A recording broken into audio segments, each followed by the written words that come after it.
Vejam só, numa das últimas palestras aqui, eu não sei, parece que foi o Ivan da Will que falou isso, que contou uma história, e teve alguém que fez uma pergunta, e foi dito que alguém falou que avançamos 1 centímetro por milênio, porque parece que todos nós estamos de acordo que a nossa sociedade vive hoje uma situação de muito mal-estar, nós estamos meio desconfortáveis. Não é por causa da pandemia, né? Isso já vinha ocorrendo de algum tempo. Inclusive, eu assisti recentemente, oportunamente, não foi tão recente assim, uma palestra de um psicanalista que disse que a sociedade nossa vive num excesso, tudo é excesso, tudo é muito, não tem nada. A moderação é uma coisa completamente ausente dos nossos padrões. E isso tem gerado um desconforto, um mal-estar geral. A gente sente que não estamos nos sentindo confortáveis, não estamos nos sentindo bem. E nessa palestra que foi dito que avançamos 1 centímetro por milênio, não sei quem. 1 milímetro. 1 milímetro ou 1 centímetro. É muito pouquinho, né, minha irmã? Então, por milênio, a gente tinha que fazer um esforço para dobrar essa meta aí, né? Pelo menos 2 milímetros, ou 3, ou 1 metro, porque é preciso fazer. E também, quem falou isso sabe o que está falando, sabe das coisas. Quem falou isso é uma pessoa sábia. É a mentora espiritual do grupo. Então, melhor ainda, ela sabe do que ela está falando, né? Muito bem, a mentora falou isso. Então, a fonte não importa muito, o importante é a grandeza do conceito. O conceito é realmente importante e verdadeiro. Então, e também foi contada uma história aqui, nesse mesmo dia, eu acho que foi o Ivan que contou, que ele contou a história do passarinho que buscava apagar um grande incêndio com a água que ele recolhia no bico, nas asas, enfim. É uma bela história, uma história de cooperação, de prestação de serviço, fantástica. Eu, como sou um grande fã de histórias, e da história, e de histórias, eu me lembrei de uma história de um executivo do governo americano que saiu do governo e foi chamado para ser CEO de uma grande companhia nos Estados Unidos que estava indo à falência. E aí ele reuniu numa sessão, num grande teatro, reuniu as pessoas interessadas, os acionistas e os representantes dos acionistas da companhia. Era uma companhia importantíssima.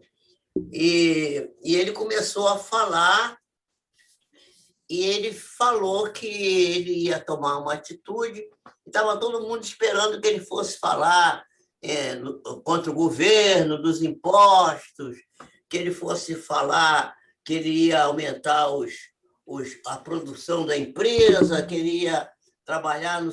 Ele não falou nada disso. Ele chegou lá e disse que ele precisava, que ele ia atacar um ponto que ele achava importante, porque ele achava que a empresa tinha muitos acidentes de trabalho e que ele queria transformar aquela empresa num padrão de segurança top, que não houvesse, ou que houvesse o mínimo de acidentes, que ele ia trabalhar em cima da modificação dos hábitos de produção para que isso, então, repercutisse. Quando acabou a reunião, aqueles executivos que estavam presentes saíram dali muito decepcionados. E muitos daqueles corretores de valores que tinham milhões nas suas carteiras daquela empresa, né? as ações, etc., foram para o telefone, naquele tempo não tinha internet ainda, e foram para o telefone e aconselharam os seus clientes a venderem aquelas ações, porque tinham colocado um CEO na companhia que era um louco, ou talvez fosse um drogado, porque ele falou um monte de coisa de correção de acidente, de mudança de hábitos na companhia para não ter acidente, mas não falou das ações, não falou dos impostos, não falou das coisas que eles queriam ouvir. E um desses executivos que mandou vender as ações, mais tarde ele foi dizer que foi um dos maiores erros da vida dele, porque a partir daquele momento ele realmente implementou aquela mudança de hábito na companhia, e a companhia se tornou uma das companhias mais seguras e com um índice próximo de zero de acidentes de trabalho. E aquilo tornou a companhia, essa mudança de hábito provocou na companhia um ciclo virtuoso que fez com que aquela situação de falência que se aproximava foi revertida, as ações começaram a aumentar, as vendas cresceram, os parceiros se aproximaram, a companhia se desenvolveu de uma maneira a ponto de que houve um crescimento de 500% na empresa, um fato inusitado na Bolsa Americana. E, bom, essa história ela é uma história que está num livro que trata dos hábitos, mostrando que a mudança de um hábito, um único hábito, pode ser a locomotiva para a mudança geral na vida de uma pessoa, transformação da vida. Por isso eu digo, eu gosto de histórias. Essa história é uma história motivadora, porque e isso está muito bem explicado, eu vou voltar a fazer referência à palestra do professor César Reis, né? Quando ele dá a ideia, traz a ideia que a gente tem verificado aí nos estudos que temos feito, de que há uma contaminação de uma ação para transformar outras ações e outras atividades.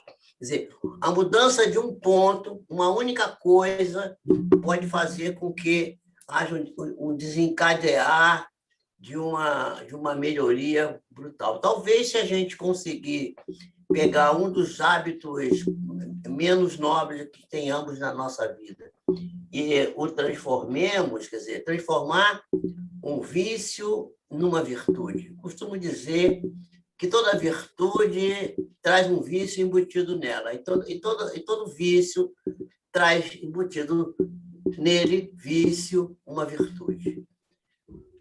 E eu costumo dar sempre o exemplo da gula. As pessoas têm a gula. A gula é um vício, não é um pecado capital. Mas se a gente moderar, se a gente conseguir administrar isso, transformar isso em apetite. Apetite é uma virtude. Então, podemos transformar a gula no apetite, podemos transformar a avareza numa condição de ter comedimento financeiro, econômico, para bem administrar os bens que regem a nossa vida do ponto de vista amoedado. Então, eu me lembrei disso e volto a dizer que é preciso saber que hábitos podem se transformar em vícios, e vícios são virtudes mal resolvidas, e virtudes podem ter embutidas em si vícios que foram controlados, dominados e educados, transformando assim a vida da pessoa. Bom, então, a gente sabe que, dentro dessa história que eu acabei de contar, que o hábito, a mudança de um hábito, um único hábito, salvou a companhia e o emprego de um número enorme de pessoas. E para que a gente comece a pensar, a gente deve começar a raciocinar da seguinte maneira: dizer assim, nós costumamos dizer que nós temos defeitos. Nós somos defeituosos, temos defeitos. Nós não deveríamos falar isso. Nós, na realidade, não temos defeitos. Nós temos um cultivo das nossas sombras. E não percebemos, porque sendo a sombra, ela não tendo a iluminação, a gente não percebe que, no fundo, não tem nada errado. Tudo está correto, apenas a gente está indo no caminho que não está muito acertado. A questão não é de ser defeituoso ou não, a questão é da gente ser ignorante. Ou seja, como somos um espírito em processo evolutivo, nós somos seres incompletos, não defeituosos. Nos falta ainda caminhar, incorporar elementos que possam servir a uma melhor administração das nossas necessidades, das necessidades humanas que temos, para que possamos pegar as necessidades inferiores e transformá-las em necessidades superiores, a busca de coisas que estejam mais ligadas à nossa realidade espiritual. Lembrarmos sempre, como dizia Teilhard de Chardin, que não somos um ser material vivendo uma experiência espiritual, mas sim que somos um ser espiritual passando por experiências materiais. Né? Nós somos seres que estamos a caminho da luz, mas ainda temos prazer na treva. Quando a gente acordar disso, quando a gente despertar o nosso espírito para a realidade, essa realidade última, que é viver como espírito. Outro dia me perguntaram se você está vivendo como espírita. Eu falei assim, não, eu estou procurando viver como espírito, porque não é tão importante viver como espírita, mas é importante viver como espírito, perceber que somos um espírito encarnado e que, portanto, precisamos atender a essa realidade maior que é o ser espiritual, que somos nós, e que não somos o nosso corpo. Né? O César Felipe só perguntava, você é o seu corpo ou não? Né? Para os alunos, perguntava sempre isso, porque muita gente ainda acha que ela é o corpo. Às vezes me pergunta assim, a sua mãe foi enterrada onde? A minha mãe não foi enterrada, a minha mãe está voando por aí, não sei por onde que ela está, mas está voando por aí. Mas ela não morreu, senão... Não, quem morreu foi o corpo dela, ela não morreu. Então, o discurso também precisa ser mudado, porque não é uma questão eufêmica, eufemismo, não é isso. É uma questão de realidade, de conceituação, para que a gente possa se acostumar a, desde agora, já estar preparando-se para viver como um ser desencarnado. Daí o conselho do Espírito Verdade: amai-vos e instruí-vos. Né? Esse conselho não é uma questão simbólica, uma questão puramente didática a ser atirada ao ar, mas é um conselho de grande simplicidade e profundidade. Amai-vos e instruí-vos. Muito bem, meus amigos. Então, continuando aqui o que eu estava falando, eu estava exatamente me referindo à alegria nas atividades espíritas. A gente tem que desenvolver cada vez mais a nossa alegria, porque eu estava lendo sobre o nosso codificador, e o nosso codificador, há comentários de que ele era uma pessoa sisuda, né? macambúzia, assim, séria demais. Aí eu sempre explico para as pessoas que é as fotografias, porque a fotografia naquele tempo, a abertura das máquinas fotográficas era muito longa, e a pessoa tinha que ficar séria.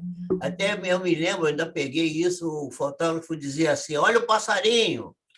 Aí você ficava sério, assim, olhando para frente, sem piscar, não pisca. Aí, pá, fotografava. E o Kardec foi fotografado no século XIX, né, gente? Aquilo era coisa, começo de tudo. Então, mas eu tenho visto, eu peguei uma biografia nova dele aqui, que fala que ele era uma pessoa, assim, altamente afável e muito alegre, contava, assim, casos, anedotas, estava sempre disposto a rir vamos dizer assim, a pilheriar, digamos assim, de uma maneira caridosa, educada e nobre, mas era um ser muito alegre. Então, a alegria é muito importante. E eu me lembro que, algum tempo atrás, encontrando com uma companheira nossa, que eu vou citar o nome aqui, ela acho que não vai ficar zangada de eu contar isso e citar o nome dela, a Darcy Neves Moreira. Ela me contou que Leopoldo Machado e Newton Gonçalves de Barros, que foi palestrante do ICEB também, né? ele, ele encontrou com Leopoldo e disse assim, Leopoldo, o que está havendo com o nosso movimento? Lá embaixo, estou achando as pessoas assim, então, assim, não estou sentindo aquela vibração, as pessoas estão pouco vibráteis, que a gente usava muito esse termo, a pessoa é vibrátil, o espírito era aquela pessoa vibrátil, nós cantávamos nas tertúlias, nas reuniões, nas palestras, né? Íamos domingos para lugares longe de trem para assistir a palestra da Casa Espírita com a irmã, a distâncias muito longas, aquilo era... E a gente tomava cafezinho junto, era uma alegria muito grande. E aí o nosso irmão perguntou, o que está havendo? Aí disse que Leopoldo Machado virou-se para Newton de Barros e disse assim, Newton, falta alegria. As pessoas não estão mais alegres, não estão mais percebendo que a doutrina de Jesus é uma boa nova. A boa nova é a notícia boa é alegre, é feliz. Então, precisamos demonstrar cada vez mais alegria nas nossas atividades espíritas. Está indo bem aí? Tá algum problema? Não, né? Tudo certinho.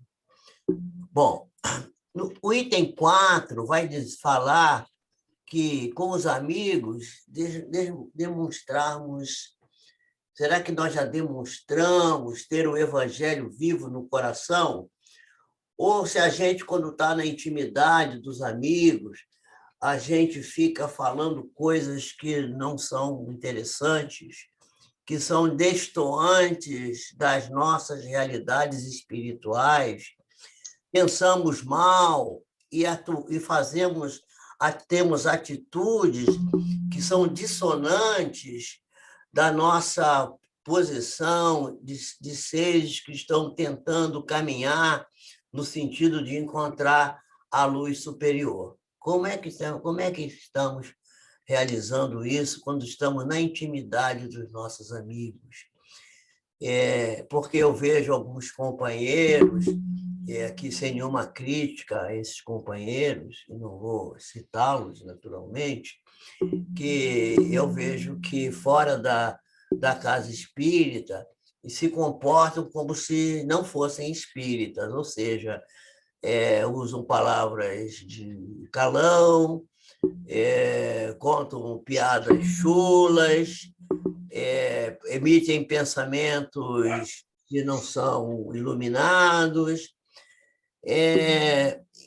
mas fora dali, quando estão na atividade espírita, são pessoas que você nunca teria a ideia que isso acontece. Então, nós precisamos fazer esse inventário, né, para verificarmos se nós já conseguimos, assim, na intimidade, manter o mesmo equilíbrio, o mesmo diapasão que mantemos durante as nossas atividades dentro da instituição espírita. Bom, então, o quinto é saber transformar sacrifício em sacro ofício. Me contaram, certa vez, uma história de que havia desencarnado aquele nosso irmão sociólogo, né, que iniciou a campanha da Fome Zero, né, e que irmão do Enfio, e disseram assim, Herbert Viana. Não, Herbert de Souza. Ele desencarnou e falaram assim, pois é, ele foi um homem tão bom, ele não era religioso, acho que ele era até agnóstico, mas acho que ele foi para o céu. Betinho. Betinho, isso. Alguém disse assim, pois é, ele foi para o céu, sim, mas ele não entrou lá, não. Aí você, mas não entrou? Como que não entrou no céu? É porque ele ficou na porta, cada pessoa que chegava atrás dele, ele mandava passar na frente. Ah, Então, essa visão do Betinho, quer dizer, transformar o sacrifício em sacro ofício, desenvolver, abrir mão de seus privilégios, do seu direito. Estou na fila, eu tenho direito de ser atendido primeiro, porque já fiz 80 anos no banco, mas eu vejo que vem uma senhora com uma criança. Minha filha, passa, vai lá, você resolve teu problema, que você tem uma criança, a criança está com fome, está incomodada. Abrir mão, sacrificar-se e transformar isso em sentir o prazer, dizer assim, estou fazendo um ofício sacro, estou transformando o sacrifício em sacro ofício. Então, cada 3 anos, a gente tem que ter maior prazer de fazer isso. Então, esse é o quinto item. Bom, vamos agora para tem mais um item, tem mais algumas 5 itens aqui. Vamos lá, vamos ver Bom, fechando esse inventário de nós mesmos, nós vamos ver que no 6º, nós estou afirmando aqui, reduzimos o eu e adotamos o nós. E criamos o nosso no lugar do meu, minha, né? Porque a gente tem que começar a expandir a nossa personalidade, enquanto aqui encarnado, por isso é personalidade, a caminho da nossa individualidade, que é conectada com as outras individualidades. Nós somos todos membros de uma mesma família. E certa vez, palestrando no ICEB, nós estávamos falando de alma-grupo, e aí me lembrei do doutor Jorge André, ele estava presente. Parece que daquele dia ele não gostou muito, porque ele era muito acusado de ser o baldiano, isso veio de Pietro Baldi, essa questão da alma-grupo e tal, e fizeram tanta perseguição com o Jorge André que ele ficou meio assim, talvez desconfortável, mas eu tive coragem e falei para ele, pois é, doutor Jorge André, certa vez alguém só estava dando uma palestra sobre evolução espiritual e alguém perguntou qual era a nossa alma-grupo. E o Jorge André, que era uma pessoa assim, muito gentil com todo mundo, ele não quis dizer que nós já tínhamos atingido a individuação, que não éramos indivíduos, mas já não estavam mais pertencendo a essa questão da alma-grupo. Mas estamos, enfim, relacionados uns com os outros ainda, naturalmente, cada vez mais. Então, ele pegou, parou assim, pensou e disse assim, nós somos da alma-grupo de Jesus. E a pessoa gostou da resposta e ficou naquilo ali. Eu falei isso para ele uma vez, aí no ICEB, e ele fez assim com a mão, assim, não fala isso, não fala isso, quer dizer, tira isso, esquece esse negócio. Mas isso é uma coisa linda, porque nós realmente podemos usar essa metáfora, porque somos alma, grupo de Jesus. Não é? Então, temos que usar o nós em vez do eu, o nosso em vez do meu, cada vez mais. Então, nesse inventário de cada 3 anos, avaliar isso. O 7º, será que nós estamos mais abnegados? Sabemos ajudar mais o necessitado? Somos mais conciliadores, tentando reduzir dentro de nós os remorsos surdos. Eu não fiz aquilo, eu fiz aquilo, eu não devia ter feito, eu devia ter feito aquilo, não fiz, aquela pessoa bateu lá em casa, eu tinha que ajudar, eu mandei ela voltar depois fiquei com um remorso danado, porque não devia ter atendido, não é? Será que já estamos conseguindo reduzir esse tipo de pensamento que às vezes fica surdo dentro de nós? E aquela raiva surda também, e rápida, que às vezes temos e que só nós conhecemos, e que aparece em nós e que a gente sofre, a gente refreia, porque não pode demonstrar aquilo. Será que a gente já consegue não ter esse tipo de reação? E se a gente ainda tem, será que estamos fazendo esforço para refrear isso, para reduzir isso e ter a aceitação de não responder dessa forma? O 8º, será que nós, depois de tanta doutrina que estudamos, tantos cursos que fizemos, conseguimos continuar estudando profundamente a nossa doutrina e avançando cada vez mais nos ideais, nas nossas ideias de construção do bem cada vez maiores em nossas vidas? Ou será que a gente fez igual aquele cidadão que era um médium de alta capacidade mediúnica e muito dedicado ao trabalho, mas ao se aposentar na repartição pública aos 55 anos, ele também se afastou da casa espírita e disse que ele estava aposentado. Tendo desencarnado, ele ficou no plano espiritual, foi recebido no plano espiritual, ficou numa colônia, porque ele tinha realizado muitas coisas interessantes, não tinha feito nada que pudesse comprometer a não ser essa aposentadoria, que se afastou, mas nada grave, e ficou lá no plano espiritual, a um canto, vivendo aquela azáfama, aquela movimentação, os espíritos todos trabalhando, para cá, para lá, e via aquela atividade, que ele foi se cansando daquele repouso no qual se encontrava e se dirigiu ao orientador espiritual pedindo que ele queria uma tarefa, uma coisa para fazer. E aí foi verificada a ficha dele, e quando o espírito olhou a ficha, disse: meu filho, aqui você está, a sua ficha aqui diz que você está categorizado como um espírito aposentado. Então, você não tem nada para te dar. Mas pelo amor de Deus, me dá alguma coisa. Bem, vamos estudar o seu caso e ver. E aí foi resolvido que ele começou a fazer algumas tarefas.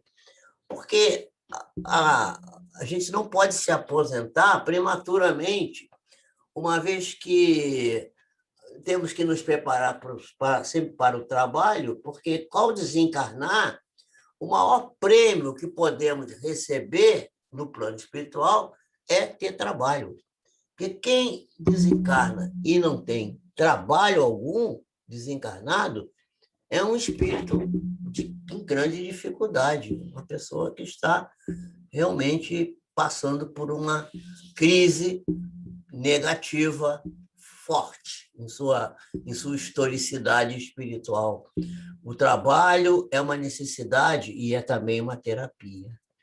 Portanto, precisamos trabalhar e avançar nos nossos ideais e estudar a nossa doutrina, além de que não está contemplado aqui, mas aquilo que procuramos fazer, quer dizer, dentro do vigiar, né?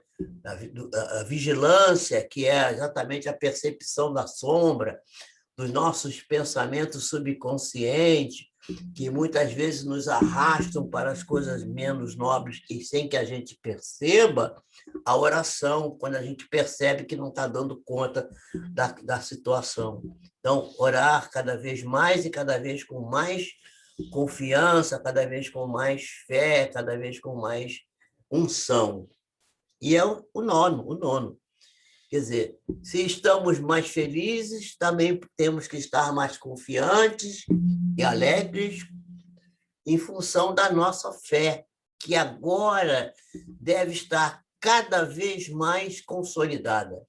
A gente sabe, a gente crê, a gente tem a fé. E a gente, quando ora, muitas das vezes, usa a expressão evangélica: Senhor, eu creio em Ti, mas reforça a nossa fé.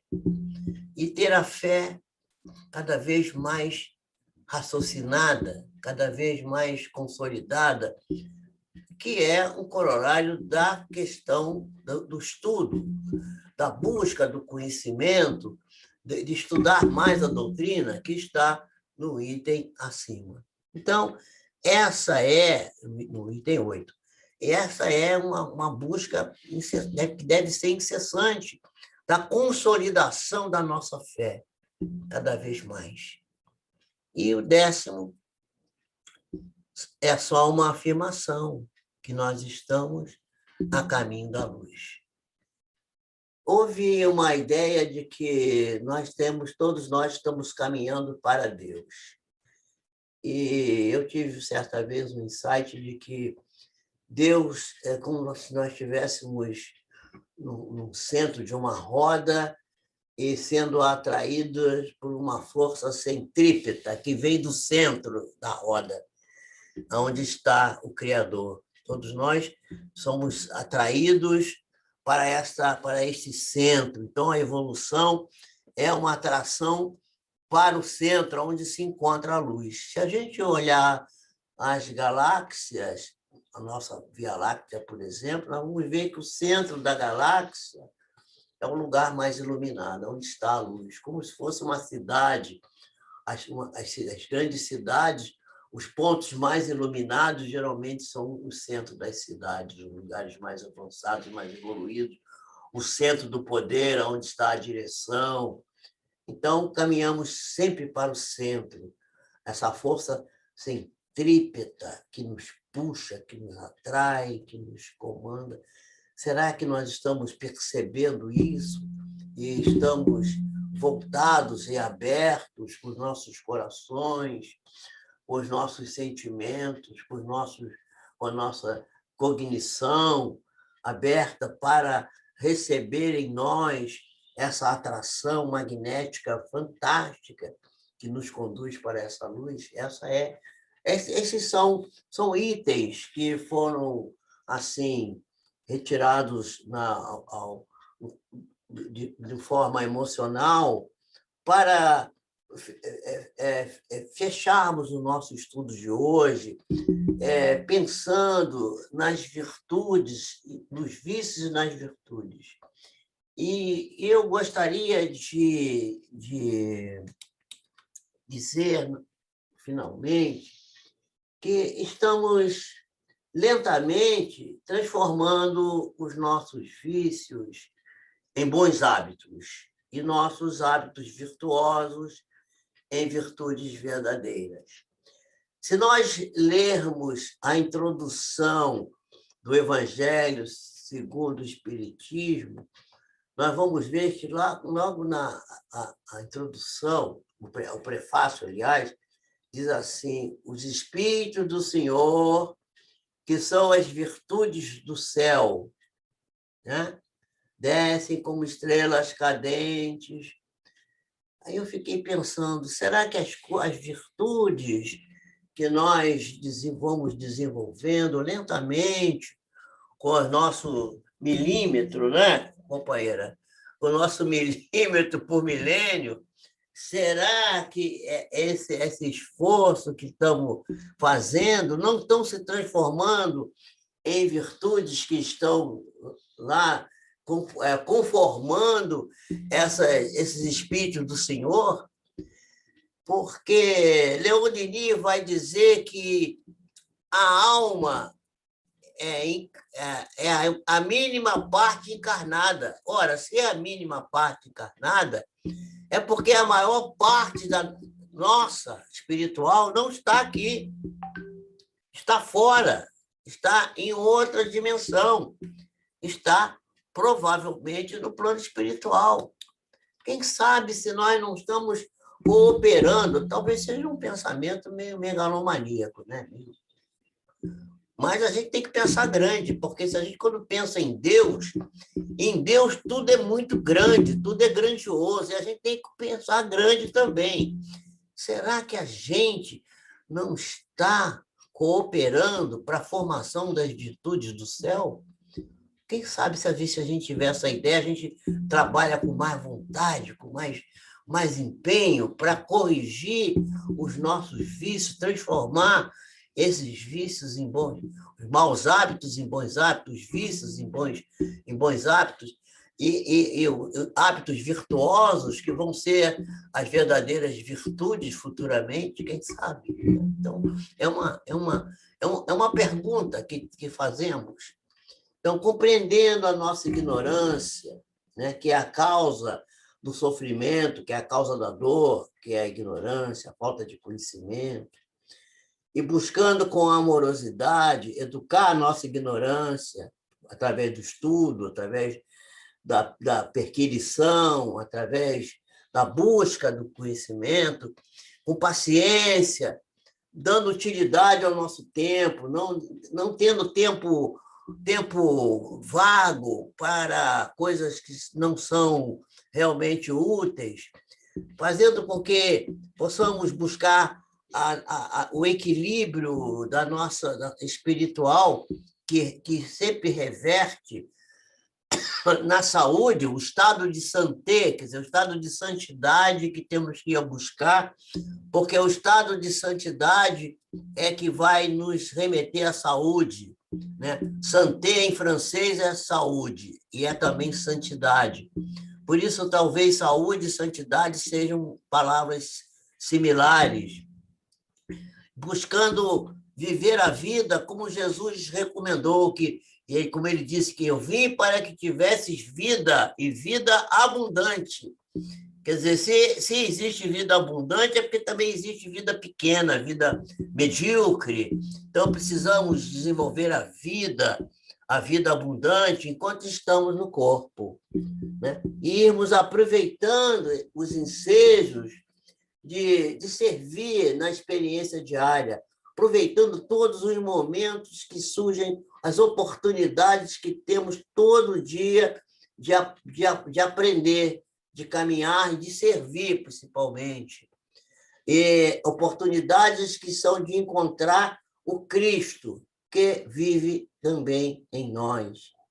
E ser feliz, porque o Evangelho é um estado de felicidade, de alegria no nosso coração. Muito obrigado.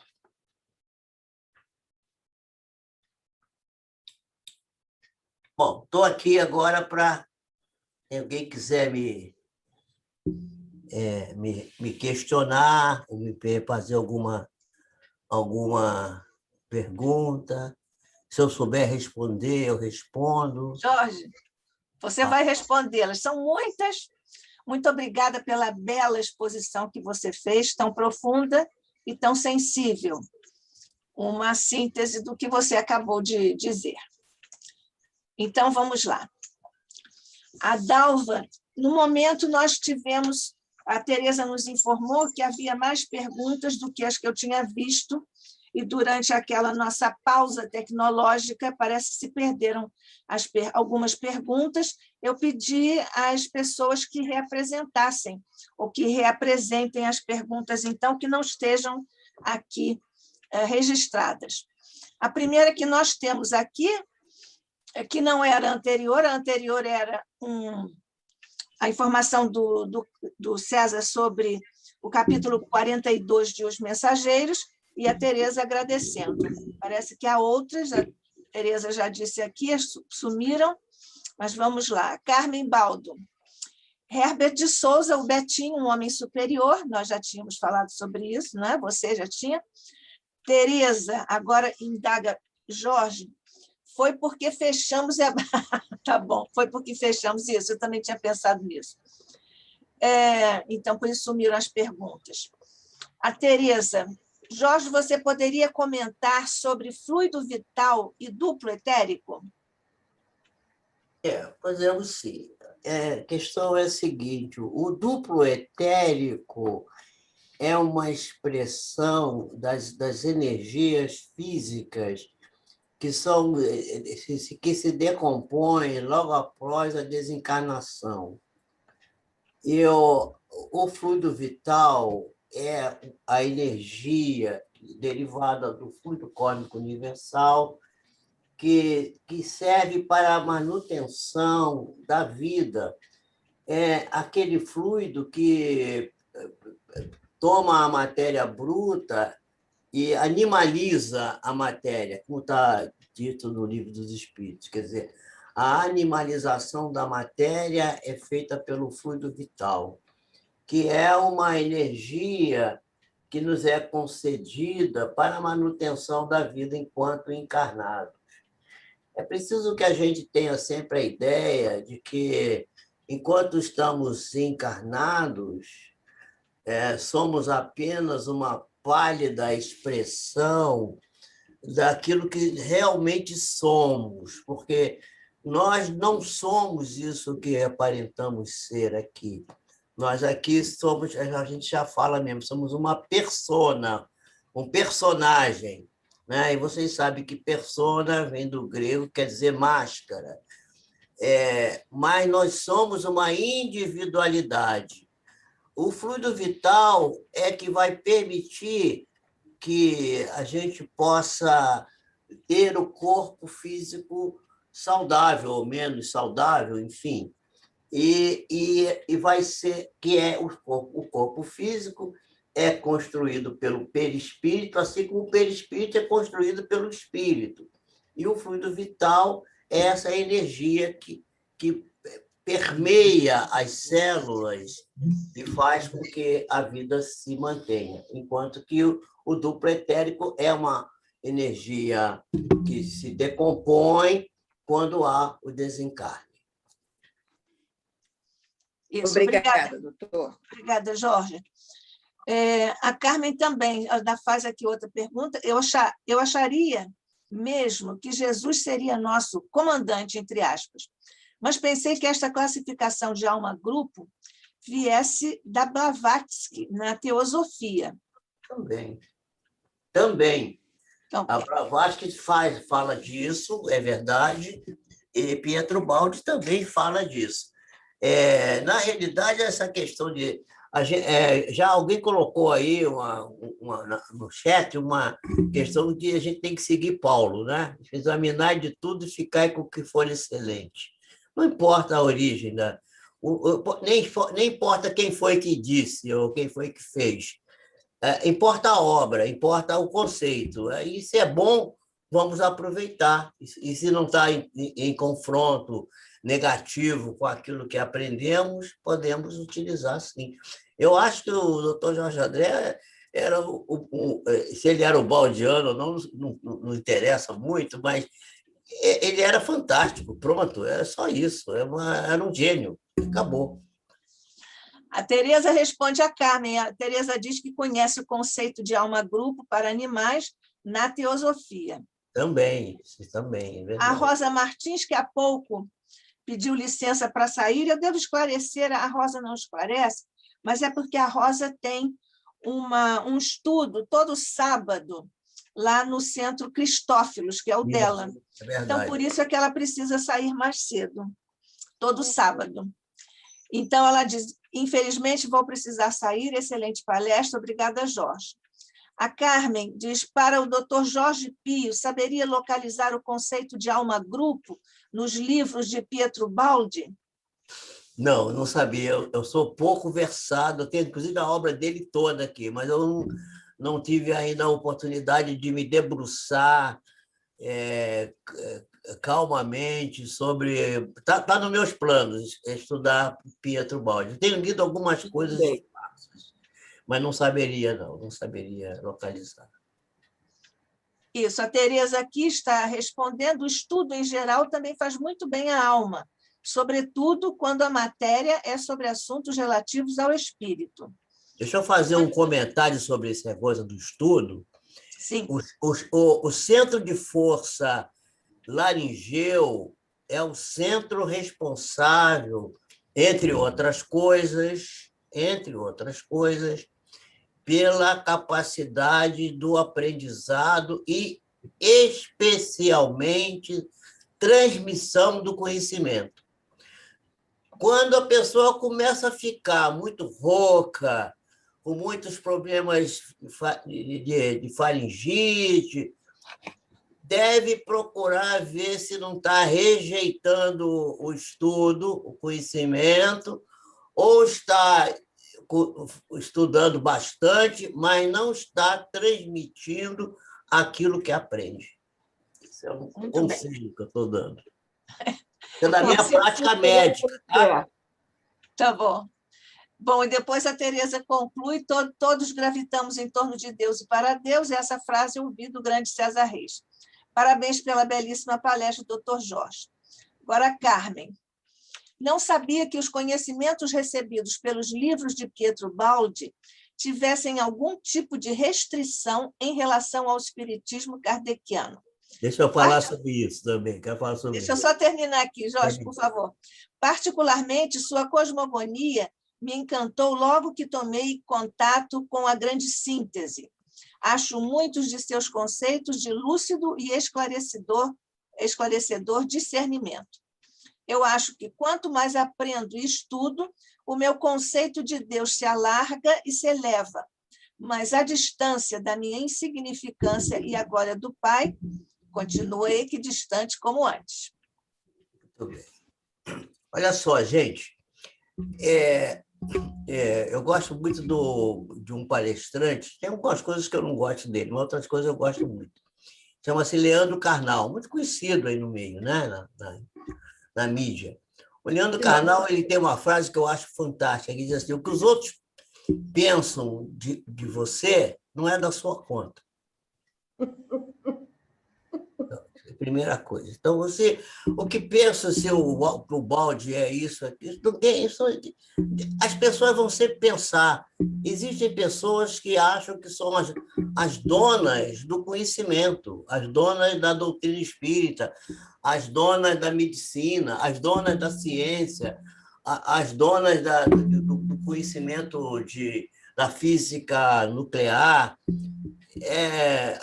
Existem sempre essas criaturas que são, vamos dizer assim, uma espécie de guardiões dessas estruturas, como se eles fossem nomeados por alguém, por alguma potestade, por algum Deus, para serem os guardiões da pureza do conhecimento Y, X ou Z. E a gente não deve prestar muita atenção para isso, tá? A gente deve... Então, se há restrição, não sei se há restrição. Se há restrição é de grupos ou pessoas que talvez não leram nem Allan Kardec. Tá vendo? Então, muita gente que defende Allan Kardec, mas nunca leu Allan Kardec. Verdade. Nem estudou, estudar, nem vou falar estudar, não leu. Você faz uma pesquisa, vê quantas pessoas já estudaram a Gênese de Allan Kardec. Tem gente que diz assim, mas é um livro muito difícil. Então, é uma boa desculpa. Bem, mais ou menos nesse clima, no comentário que você fez do Karnal, uma vez, você veja como as ideias realmente ficam no ar, uma vez eu vi um programa sobre moda, é considerado o maior guru de moda dos Estados Unidos, e ele disse assim, respondendo a uma pessoa que fez uma pergunta a ele, disse assim, a respeito de como ela devia se vestir. Mas olha a forma de dizer como se aplica também a nós e vai ao encontro do que você disse, do que o Karnal diz. Ele disse assim, minha amiga, você não pode controlar a forma como os outros veem você. Você só pode controlar a forma como você se apresenta aos outros. E essa é a sua tarefa. Muito bem, é isso aí. É exatamente a mesma coisa, mutatis mutandis, qualquer que seja o ângulo. Então, vamos lá. Tereza está dizendo, também gosto de Pietro Baldi, Carmen, mas, como dizia Paulo, devemos ver de tudo e reter o que nos convém. Isso. E a Carmen, o meu interesse por ambos, o Baldi e Blavatsky, veio das Naufel. Veio do Naufel, talvez, Carmen, o nosso querido José Naufel, não é isso? José Naufel, grande cabeça. Grande cabeça, não. Grande cabeça.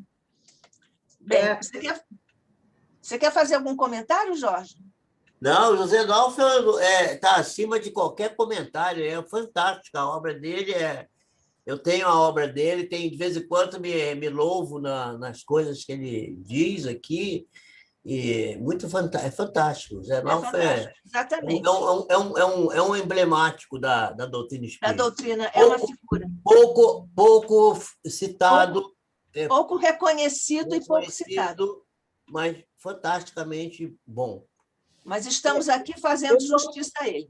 Eu posso dar um pequeno depoimento sobre o Dr. Naufel? O André Luiz fez o primeiro... aquele curso sistematizado de evangelho. Sexta-feira. Mas ele fez durante 2 anos um estudo sistematizado que serviu de base para a FEB fazer o estudo sistematizado de outras coisas. E ele deu, durante 2 anos, no André Luiz, as palestras mais incríveis que se possa imaginar a respeito de tudo. E ele falava muito de coisas que vinham da teosofia, que ele, evidentemente, filtrava, e também da grande síntese. E era muito enriquecedor. Foi quando eu me interessei pela parte científica da doutrina espírita. Mas isso tem mais de 30 anos. Isso.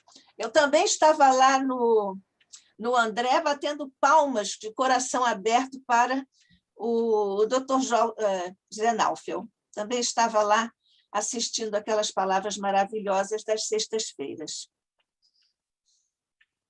Alguém mais? Você quer fazer algum comentário, Jorge? Nós temos um tempo. Não, eu queria só dizer... Eu podia falar alguma coisa depois, por favor? Sim, vamos lá, César. Eu não quero interromper o doutor Jorge, que começou a falar. Não, por favor. Não, ele já estava... Eu queria dizer que eu tive o privilégio de conhecer pessoalmente Pietro Baldi. Opa, beleza. Assisti várias falas dele, né? Assim, presencialmente, né? Muito bom. Ele é uma criatura maravilhosa, como os livros dele, né? A Grande Síntese é um livro fantástico, né? Agora, realmente, o final da Grande Síntese, a gente percebe que há algum tipo de interferência, talvez um pouco estranha, né? Remeto os companheiros ao final do livro, né? Provavelmente, sabe que Pietro Baldi era italiano, né? Ele veio morar em Santos, né? São Paulo, e mas ele trouxe... Como? Era italiano e católico. Católico, exatamente. Então, ele tem a influência, né, dessa teologia que ele adotava, e também na questão política, né? Aquela questão que veio lá da Itália, Mussolini, aquelas coisas que havia lá, aquelas ideias que, de certa maneira, a gente percebe que talvez tenha influenciado um pouco, sobretudo o final do livro A Grande Síntese. Eu recomendaria também estudar um livro dele chamado As Noures, que são as correntes do pensamento, né? Realmente é extraordinário esse livro, né? E é muito interessante a questão do ubaldismo, é que ele não há uma referência específica à questão da mediunidade, à questão da reencarnação, a questão do processo evolutivo como nós entendemos. Quer dizer, na verdade, há muitas coisas nos livros de Ubaldi que lembram bastante o espiritismo, né? Mas há muitas coisas que não aparecem no Ubaldi e que fazem parte do espiritismo. O que não quer dizer que haja uma rejeição. É preciso que fique claro que há o espiritismo e há o trabalho do Ubaldi. Os dois são muito bons. O Ubaldi fez um excelente trabalho. Eu conheci pessoalmente. O Dr. Naufel era um dos expositores brilhantes do ICEB durante muitos anos, e ele só se afastou depois que houve um acidente grave com o filho dele, né, um problema sério com o filho dele, né, e ele acabou não podendo mais dar atenção ao nosso instituto. Ele enriquecia o nosso... Aliás, o doutor Jorge falou do Newton de Barro, que era um dos expositores também, maravilhosos expositores do Instituto, né? Eles eram parte desse grande tempo, né, que o Instituto teve, graças à orientação belíssima do Dona Fernanda Moura. Mas queria dizer assim, não há uma rejeição do movimento espírita, nem a Ubaldi, nem a Annie Besant e nem a Madame Blavatsky. São abordagens diferentes. Aliás, inclusive a teosofia é chamada, em algum momento, de uma espécie de espiritismo oriental. Mais ou menos. A Madame Blavatsky era uma médium excepcional, médium de materialização, né? E ela viveu isso. Agora, a mensagem da teosofia é belíssima. Que, na verdade, quando você lê Ubaldi e lê Blavatsky, você vê que, no fundo, isso é espiritismo, no termo do sentido moral, do sentido ético, né? Engrandece o ser humano. Não há uma exclusão, muito pelo contrário. Eu entendo que a gente recorre a Blavatsky como conhecimento pelo fato simplesmente de que o espiritismo não se ocupa das coisas que ela se ocupava. Exatamente. O conhecimento dela nos é muito útil para explicar coisas materiais, quer dizer, desenvolvimento, essas evoluções, são coisas que eu acho muito normal que o espiritismo não aborde, na medida em que nós estamos preocupados com a nossa transformação e a transformação que nós possamos fazer no meio em que nós estamos. Então, isso, de uma certa forma, é irrelevante. Só que não é, porque traz lastro para a gente. É isso aí. Bom, voltando um pouquinho, lembrando, não é, César, a propósito do seu comentário, que o Emmanuel prefaciou a Grande Síntese. Isto não é pouca coisa, não é nada pouca coisa, não é isso? Não é pouca coisa. O pensamento do Naufel nas exposições que nós assistíamos lá no André Luiz era uma coisa muito impressionante. A disciplina mental, ele começava a falar, você puxava um fio de cima a baixo, sem nenhuma quebra daquela verticalidade, na pureza, na disciplina mental que ele observava e com a qual ele montava, né, estruturava a sua fala. E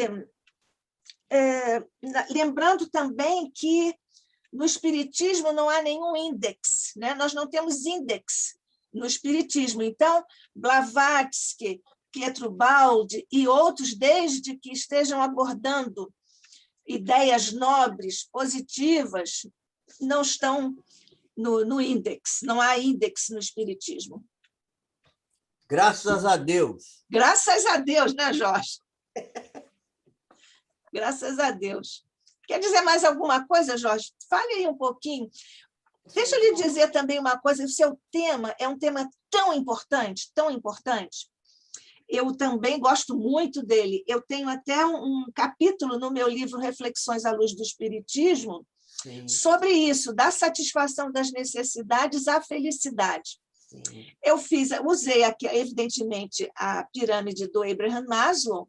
Depois eu pedi licença à Joana para fazer uma pirâmide das ideias dela, chegando às meta-necessidades, fazendo uma correlação com o que o Abraham Maslow falou, pelo menos divulgou depois que ele publicou a pirâmide. Ele falou em meta-realizações, né? Sim, sim. E a Joana diz meta-necessidades, e aí depois eu fiz pedindo licença de joelhos a todos, eu fiz uma outra pirâmide que está aí no capítulo. A propósito, se alguém quiser colaborar com o ICEB, que continua bem pobre de maré de si, há muitos livros, esse e outros tantos, lá no ICEB, para nós fazermos um pezinho de meia.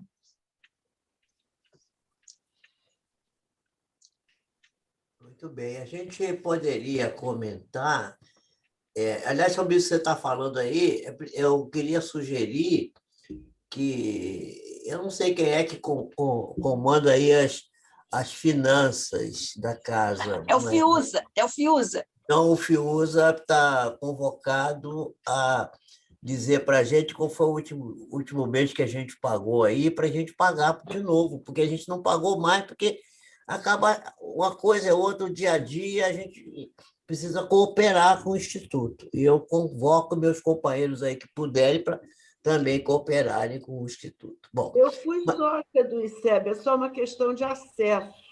Vamos conversar com o Fiuza para ele virar um cobrador mais eficaz, ficar mais no pé da gente. Porque a gente é bom pagador, mas é preciso ser lembrado. Então, nós podemos instituir esse lembrete todo sábado. Então, isso é bom. Vamos fazer Não isso. É isso? Eu acho bom. Carmen, eu vou repassar os teus telefones para o Fiuza para restabelecer, reavivar, reencarnar a sua inscrição no ICEB, tá bom? Sim, senhora, obrigada. Já que você me ofereceu aí um tempinho para falar, eu gostaria de falar sobre uma questão que eu não quis incluir na apresentação, porque achei que ia ficar longa demais, ia ficar cansativo.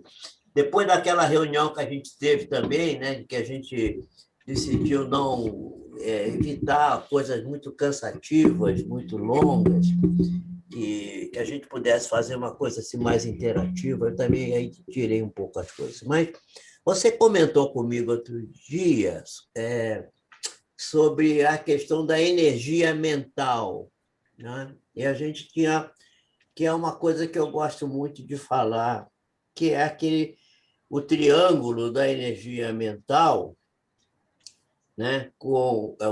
Um triângulo que tem lá no seu vértice superior a vontade e nos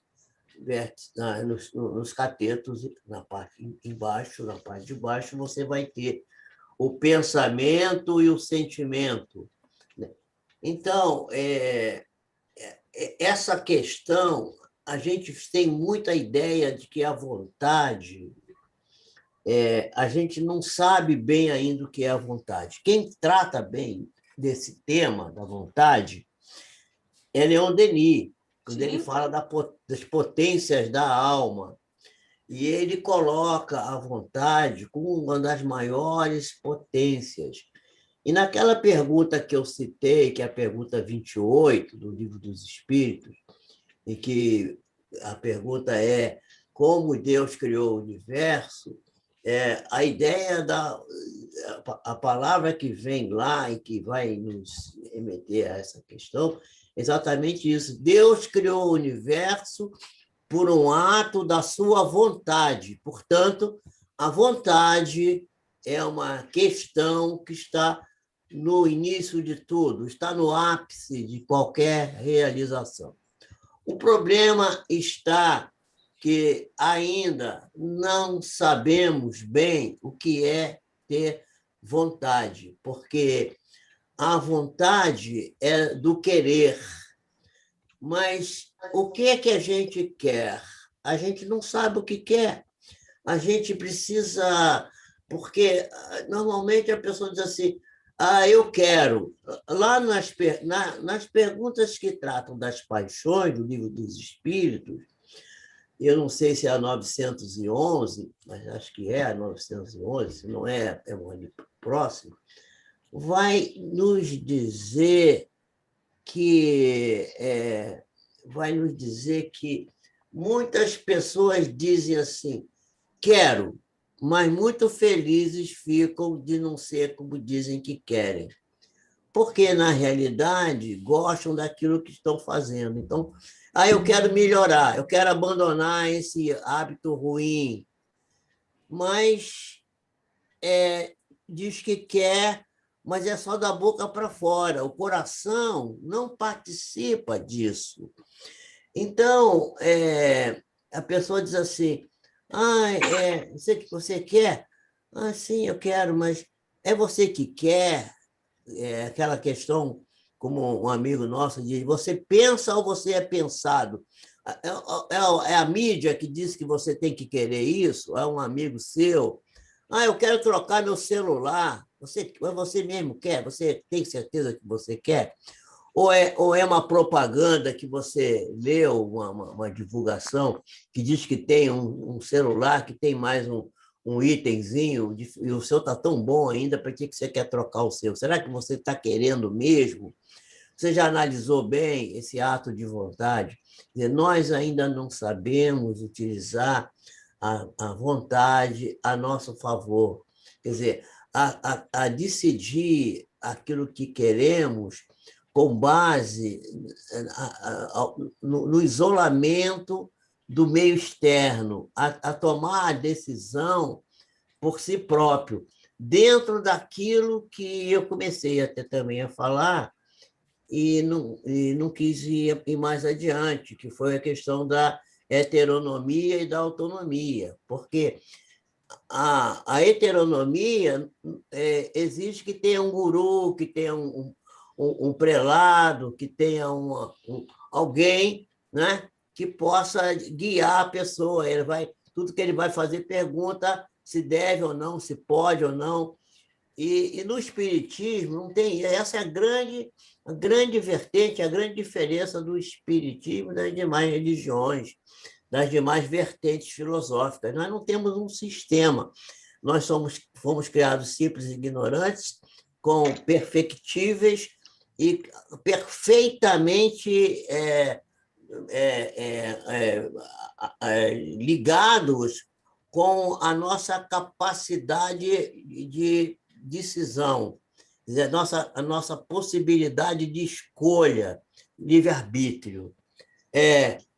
Existe o determinismo? Existe, mas o determinismo é fora, é na natureza. Né? O determinismo é o progresso, o determinismo é atingirmos a plenitude. Mas dentro de nós não existe determinismo. Dentro de nós existe o livre-arbítrio. E nós não temos no Espiritismo a possibilidade, graças a Deus, de recorrer a ninguém. Né? Nós temos que decidir as nossas próprias pendências, as nossas próprias dificuldades. Já que nós estamos hoje citando companheiros do passado, eu vou citar Antônio Paiva Melo, que também foi um dos nossos grandes trabalhadores, foi presidente da antiga Federação Espírita do Estado do Rio de Janeiro, depois CERJ, foi também do ICEB, tenho a impressão que ele também participou do ICEB numa certa época. O Antônio Paiva Melo era uma pessoa muito ligada comigo, eu fui muito amigo dele e passamos juntos várias questões. Ele me procurava muito lá em Copacabana, naquele consultório que eu comentei com você, Nádia, lá do Delamare, ele chegou a me procurar lá algumas vezes. E o Antônio Paiva Melo tinha uma frase que eu gostava muito, ele dizia sempre assim, nós não temos problemas, quem tem problema é livro de matemática, nós temos assuntos. Se a gente não resolve o assunto, vira problema. Paiva dizia isso. Você lembra disso, César? Que ele falava isso muito, repetia isso muito. Ficou Simões Monteiro também. Também falava, deve ter pedido com ele. É possível.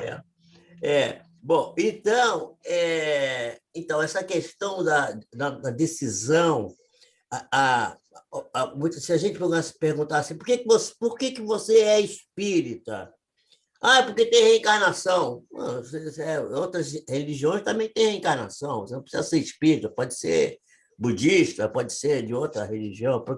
Ah, por que você é espírita? Ah, porque o espiritismo explica as coisas bem e tal, as causas, por que eu estou aqui. Né?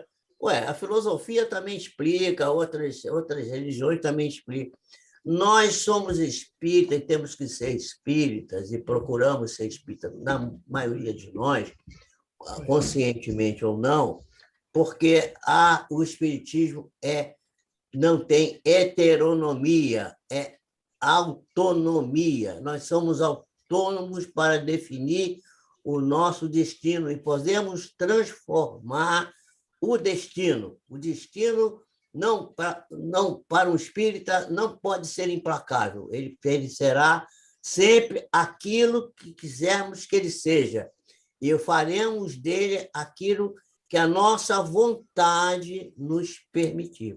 Por isso a vontade é tão importante, porque a energia mental ela se consubstancia pela vontade, quer dizer, a vontade bem estruturada, a vontade lúcida, esclarecida pela capacidade de compreensão das coisas, pelo estudo, pelo avanço do conhecimento, é fortificada pelas experiências positivas que vamos adquirindo. E eu costumo dizer muito que eu fui desenvolvendo a minha crença, quer dizer, a crença que eu chamo, crença que não é crença, é fé, porque eu costumo dizer que eu não creio em nada, eu sei.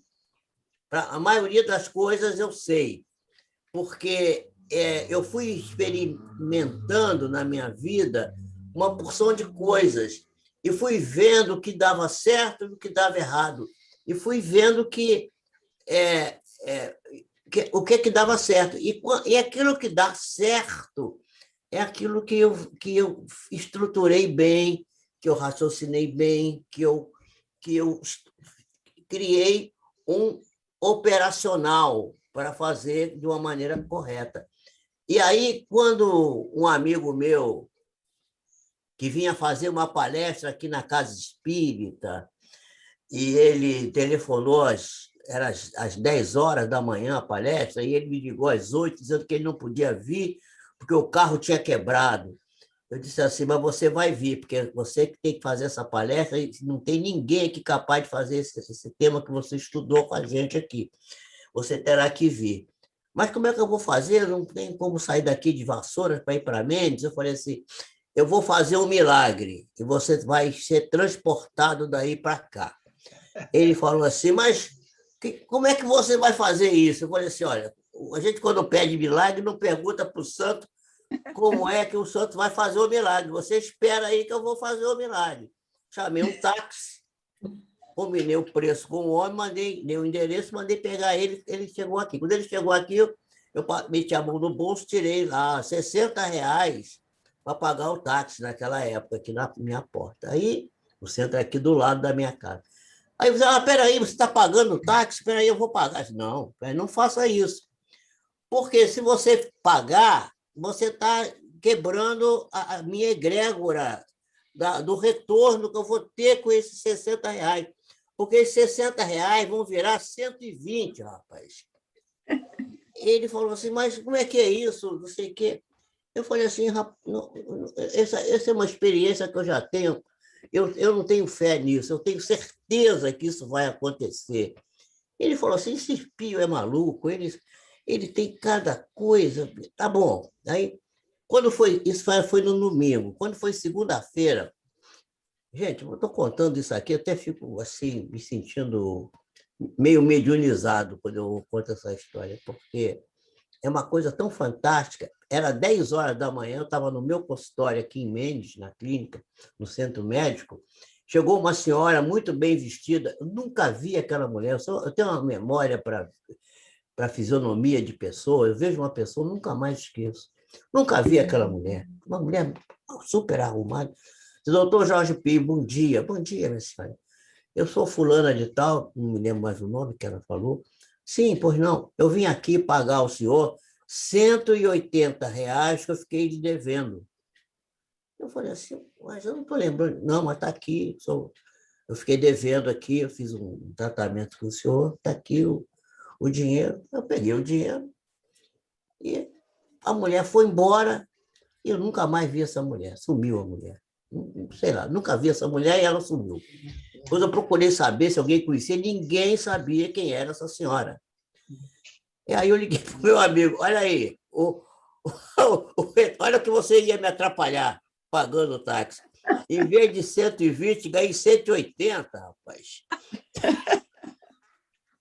Vai ver que foi aquela mesma entidade que mandou aquele aluno de matemática lá para o doutor. Sabe que eu achei também isso? Lembrei disso. Depois, sabe que eu lembrei? Não, por isso que eu fiquei arrepiado na hora. Assim, meu Deus do céu. Nunca vi aquela senhora, uma senhora arrumada, bonita, toda assim, muito. Eu vim aqui, chamou pelo nome e me pagou R$ 180. Eu acho que era o guia espiritual do palestrante.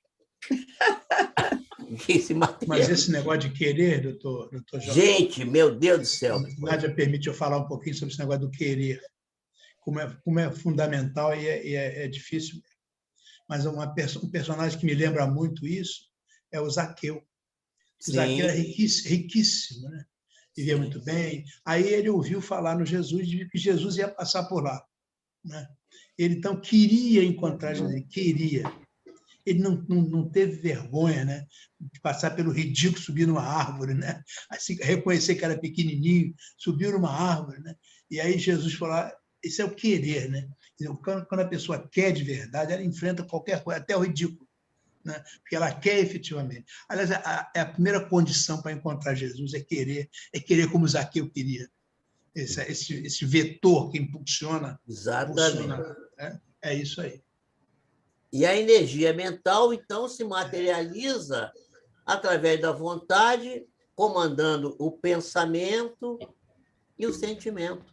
E aí fecha o ciclo, porque os pensamentos e os sentimentos, eles vêm... Eu me lembro muito de Luiz Antônio Mileco, das Plebe, que certa vez me contou que ele ia descendo lá da Plebe, ali na Tijuca, ali na Andaraí, por ali, Tijuca. E havia uns assaltos na rua, e uma funcionária disse assim, seu Luiz, não desce aí agora sozinho, não, que está havendo aí uns rapazes que estão assaltando aí. Aliás, tem um pessoal aí do tráfico que já disseram que vão pegar esse rapaz e vão liquidar com eles, porque eles estão fazendo isso e vai atrair a polícia para cá. Ele aí, naquela hora que ele ouviu isso, ele teve o pensamento, veio na cabeça dele, tomara que esses traficantes peguem logo esses camaradas. Mas aí, logo ele acordou, falou assim, não, peraí, como é que eu vou pensando isso? Como é que o pensamento saiu do inconsciente e veio para o consciente, e ele percebeu. Quer dizer, o que ele estava fazendo? Estava em vigilância. Porque a vigilância que Jesus recomenda é exatamente desses pensamentos que sobem lá, que vem de debaixo do tapete, que é do nosso cérebro reptiliano, que está lá no nosso instinto, né? que quer usar ainda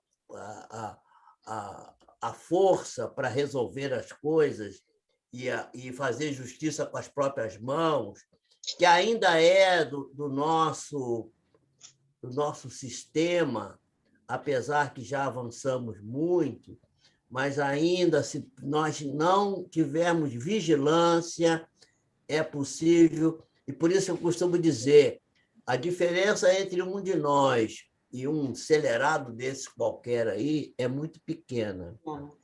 Talvez seja uma questão situacional, do momento até, porque nós ainda estamos eivados desses sentimentos e pensamentos negativos e ainda muito instintivos, né? Da nossa capacidade que vem lá da animalidade para nos perturbar e nos trazer, se nós não estivermos atentos e permanentemente vigilantes, nós podemos cair nisso. E lembrar que, do ponto de vista fisiológico, todos os nossos pensamentos e a nossa capacidade de comunicação exterior, que se faz através da glândula pineal, se abre através do hipotálamo a cada 90 minutos. Então, a cada 90 minutos, nós estamos propensos a entrar em transe hipnótico, magnético ou mediúnico. E podemos nos comunicar com energias menos saudáveis se nós não estivermos atentos. Porque esse hipotálamo que comanda isso, comanda também a sede, a fome, o desejo sexual, uma série de funções que são da vida vegetativa, da nossa animalidade, né? Do controle do nosso sensório, do nosso organismo, e que se serve dessas energias para se manifestar. E nós temos que orar nessa hora. E aí a pergunta é assim, quando é que a gente deve orar? De quanto em quanto tempo? Ao acordar, na hora de almoçar, na hora de dormir, quantas vezes devemos orar? Se a pessoa me perguntar isso, eu digo assim, pelo menos de 90 em 90 minutos, que é a abertura da pineal, para a comunicação externa. Agora, como a gente não sabe a hora que ela vai abrir, porque ela pode abrir a qualquer momento, é melhor você manter-se em estado de oração. Quer dizer, quando orar, o tempo todo. Está sempre em estado de oração. Porque nós estamos no mundo, o mundo material. O mundo material é um mundo complexo, difícil. Nós estamos sujeitos a tudo. Lembrem-se de Alcione, quando resolveu reencarnar, como ela foi advertida. Você vai reencarnar na Terra? Você está sabendo o perigo que você vai passar lá?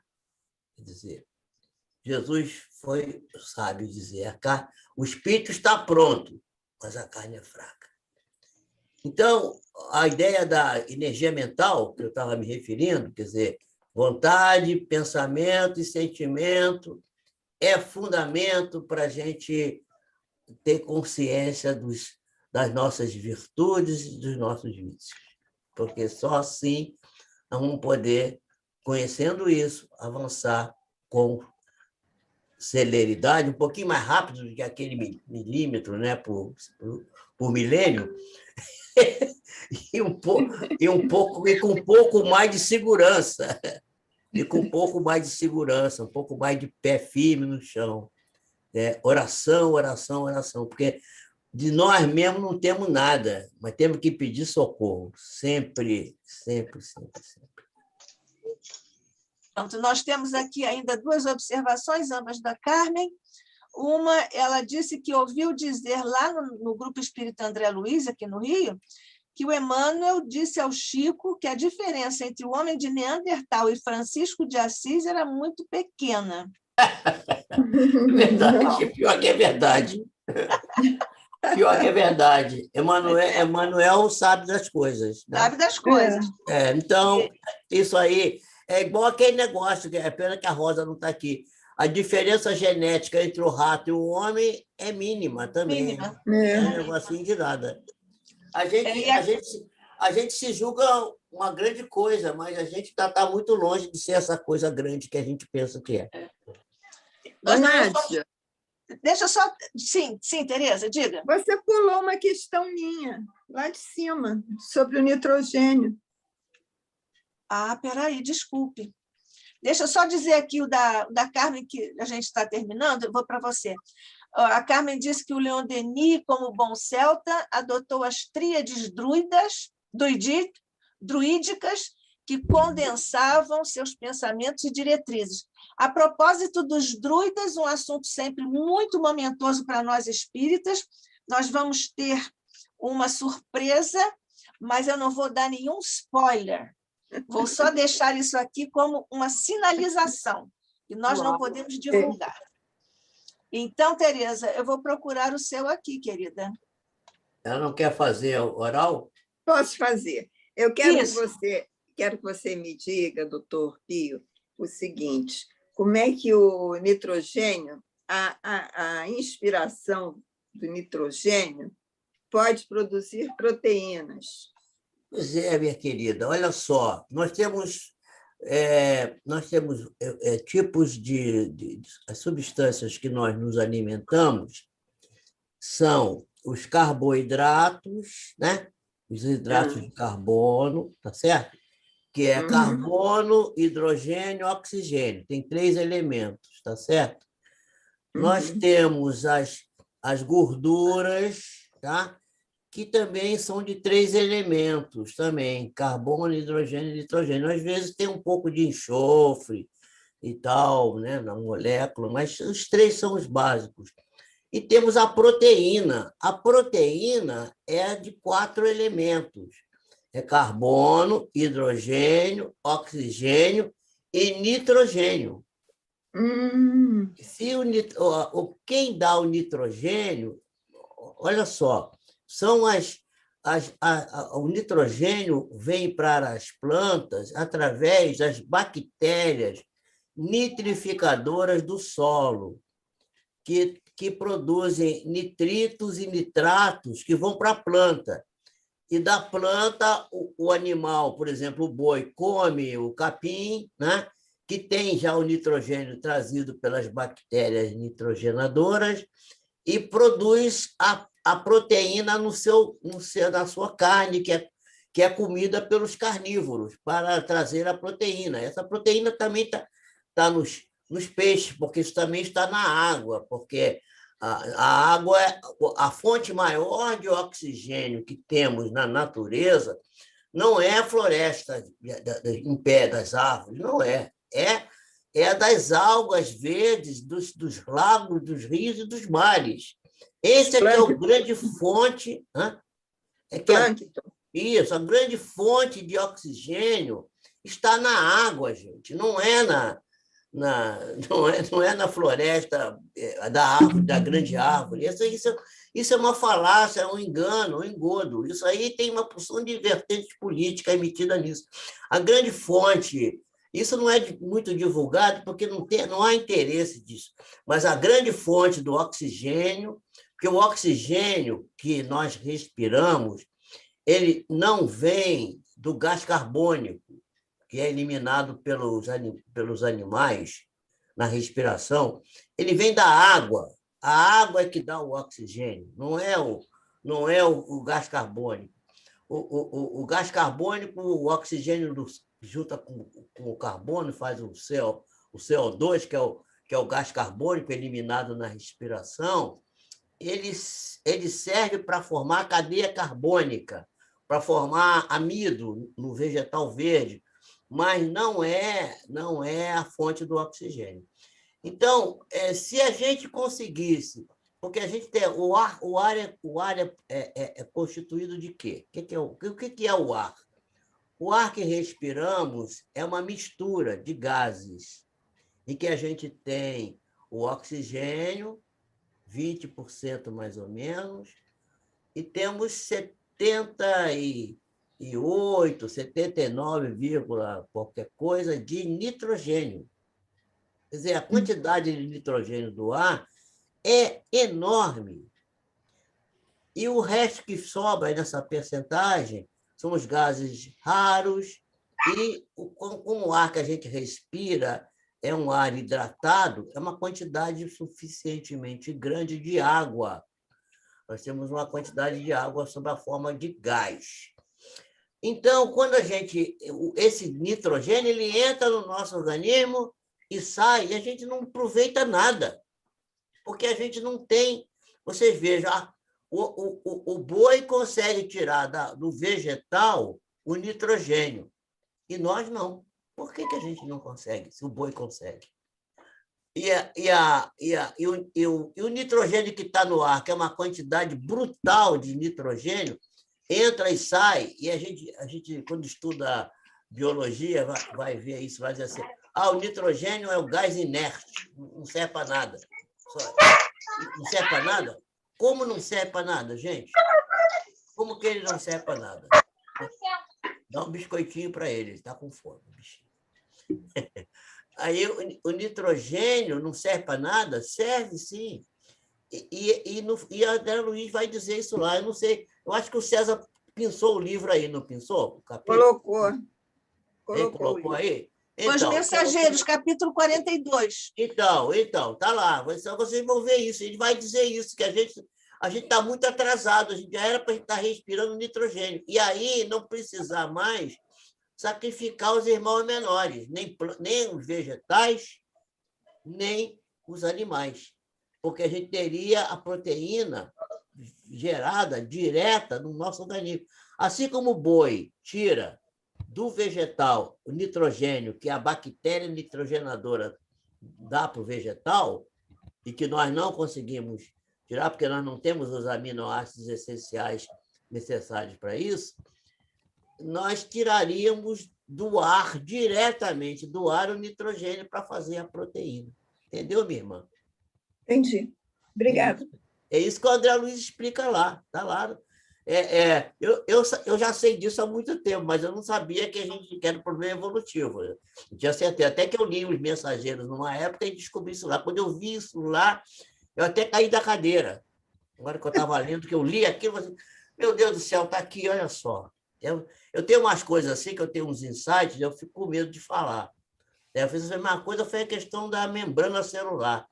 Quando eu comecei a estudar isso, em 1998, por aí, 98, eu percebi que a membrana celular que era importante na célula. Não é o núcleo.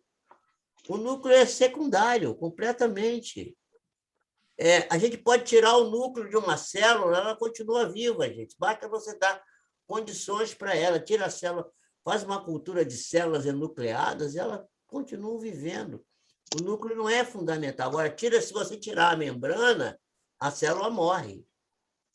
Bruce Lipton explica isso de maneira lindíssima no livro Biologia da Crença. Vocês devem ler esse livro. Quem não leu, quem já leu, leia de novo. Releia, porque é um livro para ser lido várias vezes. Parece até o Bhagavad Gita. É um livro para ser lido mais de 7 vezes. Né? Então, o Bhagavad Gita que diz lá na abertura, diz assim, esse livro foi escrito para ser lido 7 vezes. O livro do Bruce Lipton também. É para ser lido, relido, lido, estudado, relido, porque é como a obra do André Luiz também. A obra espírita como um todo, né? Tem muito ensinamento. Nós temos 4 níveis de leitura da obra espírita. Nós temos a leitura literal, nós temos a leitura da entrelinha, nós temos a leitura simbólica e nós temos a leitura espiritual, que é aquela que não foi enunciada, mas está lá. Está naquilo que o César Reis falou da palestra dele. Está no não verbal, não tá verbalizado ali, não está escrito, mas está dito de maneira... você tem que inferir dali esse conhecimento. Os judeus chamam isso de conhecimento rabínico, né?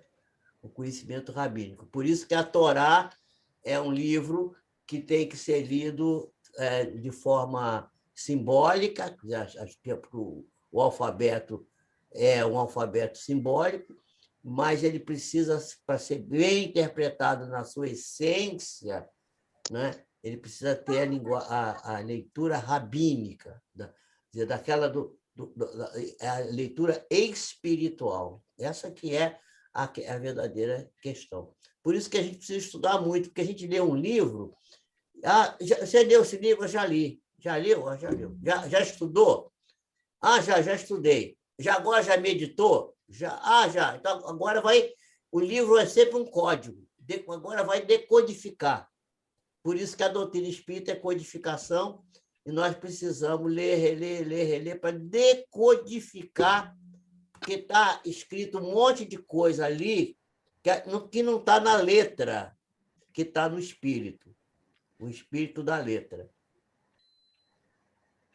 Então tá. E nós estamos sobre o tempo.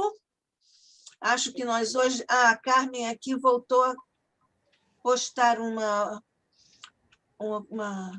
comentário. Esteve no topo das novidades esotéricas. Faz mais de 20 anos, um grupo que vivia de prana, sem alimentação, só bebendo água. Eu morria de inveja, diz a Carmen. Mineralistas. É. Um dia eu vou falar sobre alimentação, gostaria de falar para vocês sobre alimentação, do ponto de vista da doutrina espírita.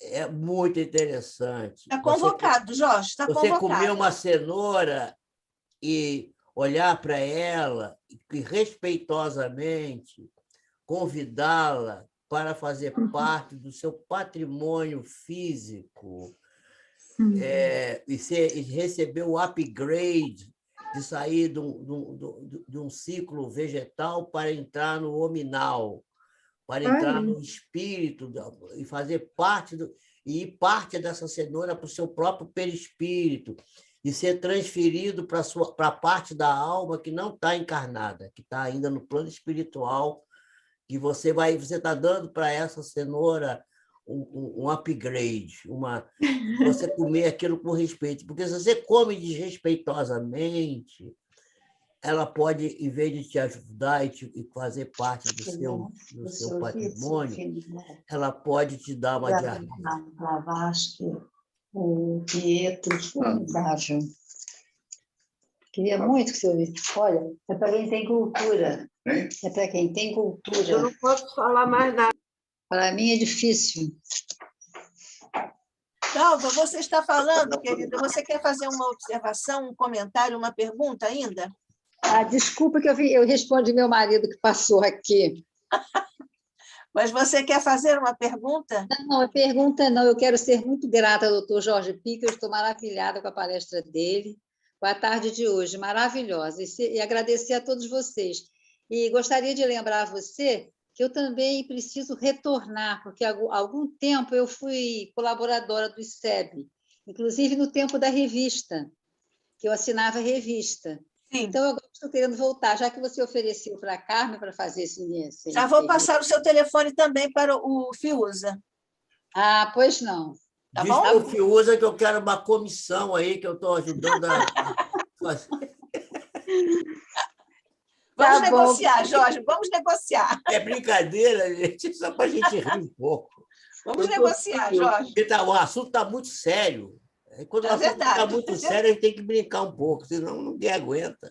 É verdade. Eu posso falar mais, ainda me atrevi a falar mais. Eu, ultimamente, tive contato com um grupo que está fazendo uma fitoenergética, não é uma fitoterapia. E eles usam as plantas como fonte de energia consciente para interferir praticamente em todos os níveis. Então, eles têm plantas que são medicamentos e esse medicamento vem através de um corpo bioplasmático espiritual das plantas. É absolutamente impressionante. Eles se chamam Patrícia e Cândido e Bruno Esteves, são lá do Rio Grande do Sul. Procura energética na internet que o senhor vai se surpreender. Olha só, minha irmã, se você quiser conhecer isso bem, não precisa nem sair da doutrina espírita, não. Você lê a obra do Miramês, pelo médium Francisco do Espírito Santo Neto, e você vai encontrar em Miramês uma série de referências, algumas assim meio veladas, mas algumas bem explícitas sobre a questão da transferência da energia. E o próprio André Luiz, na obra no mundo espiritual, a obra como um todo, tem alguns momentos em que você vai ver que nos tratamentos no plano espiritual são utilizados espíritos da floresta, espíritos que são guardiões dos locais mais assim, vamos dizer assim, onde tem os vegetais, para que eles sabem de onde retirar as seivas que são trazidas e entregues para os espíritos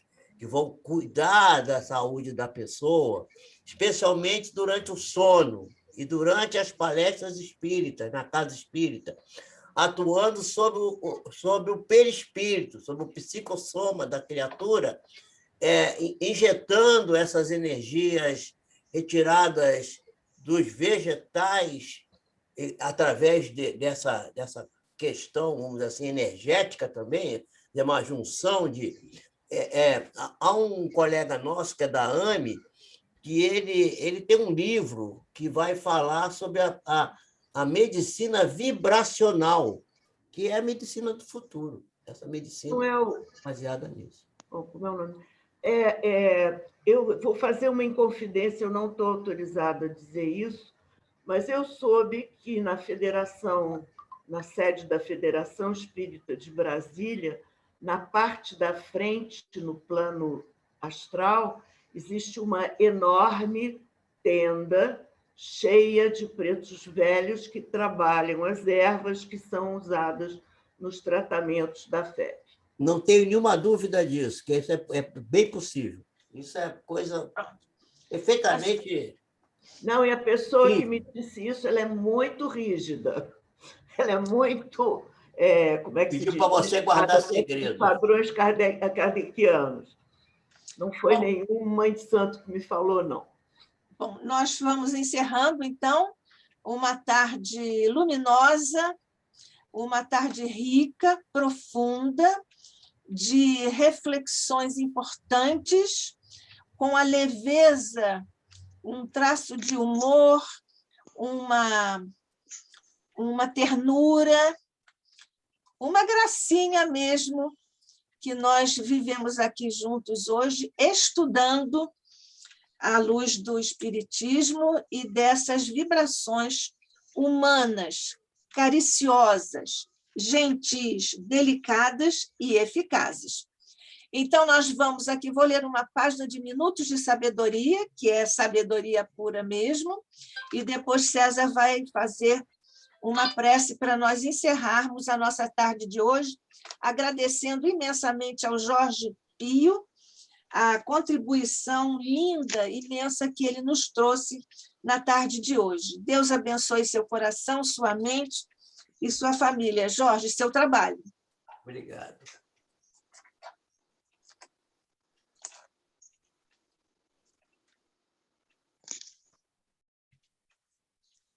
Com os nossos pensamentos e palavras, construímos o verdadeiro mundo em que vivemos. Por isso, nossa vida e nossa felicidade dependem exclusivamente de nossos pensamentos e de nossas palavras. Vigie o momento presente para que seu futuro seja feliz. Plante sementes de otimismo e de amor para colher amanhã os frutos da alegria e da felicidade. O livro Os Mensageiros, que foi citado hoje aqui pelo Dr. Jorge Pio, né? Ele encerra o livro com uma prece que nós vamos ler agora para os irmãos. Senhor, ensina-nos a receber as bênçãos do serviço. Ainda não sabemos, amado Jesus, compreender a extensão do trabalho que nos confiaste.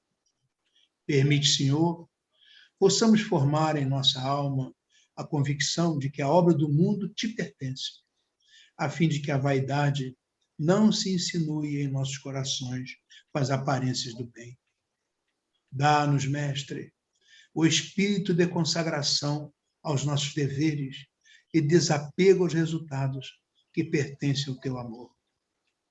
Ensina-nos a agir sem as algemas das paixões, para que reconheçamos os teus santos objetivos. Senhor amorável, ajuda-nos a ser teus leais servidores.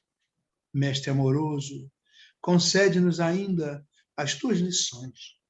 Juiz reto, conduze-nos aos caminhos direitos. Médico sublime, restaura-nos a saúde. Pastor compassivo, guia-nos à frente das águas vivas. Engenheiro sábio, dá-nos teu roteiro. Administrador generoso, Inspira-nos a tarefa, semeador do bem. Ensina-nos a cultivar o campo de nossas almas. Carpinteiro divino, auxilia-nos a construir nossa casa eterna. Oleiro cuidadoso, corrige-nos o vaso do coração. Amigo desvelado, sem indulgente ainda para com as nossas fraquezas. Príncipe da paz, compadece-te de nosso espírito frágil, abre nossos olhos e mostra-nos a estrada do teu reino. E que assim seja. Assim seja.